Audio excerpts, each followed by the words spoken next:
Now, to what the United States of America says could provide a glimmer of hope when it comes to the treatment of COVID-19. The country's drugs regulator, the FDA, now says, or they have now approved, the emergency use of some forms of the chloroquine drug to treat patients hospitalized with COVID-19. US President Donald Trump has termed the anti-malarial drugs as a game changer in the fight against the pandemic.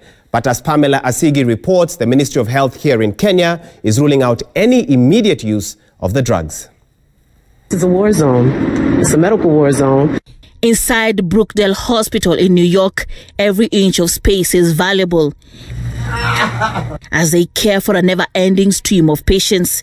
We need prayer, we need support, we need gowns, we need gloves. These overwhelming obstacles have seen scientists around the world work around the clock to find at least medicine that can manage the symptoms of COVID-19, if not a real cure. And now authorities in the US say there is a glimmer of hope in that fight.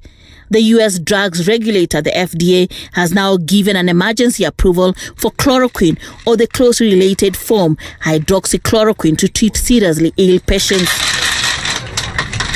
The development means that in the coming days, millions of doses of these anti-malarial drugs will be distributed to hospitals across the United States to try slow down the pandemic. But experts are not agreed on the effectiveness of these drugs in treating COVID-19. In fact, the World Health Organization has been cautious about these decades-old drugs that are used to treat malaria, lupus, and rheumatoid arthritis.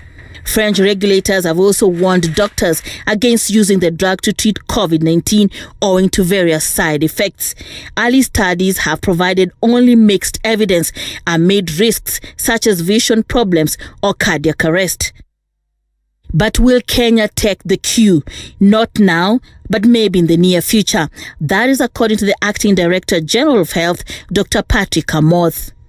Amoth says in part, and I quote, "We will only deploy the use of chloroquine in critical circumstances, and there is none at the moment." Amoth further says that majority of Kenyan cases are mild, and so they are only treating the symptoms.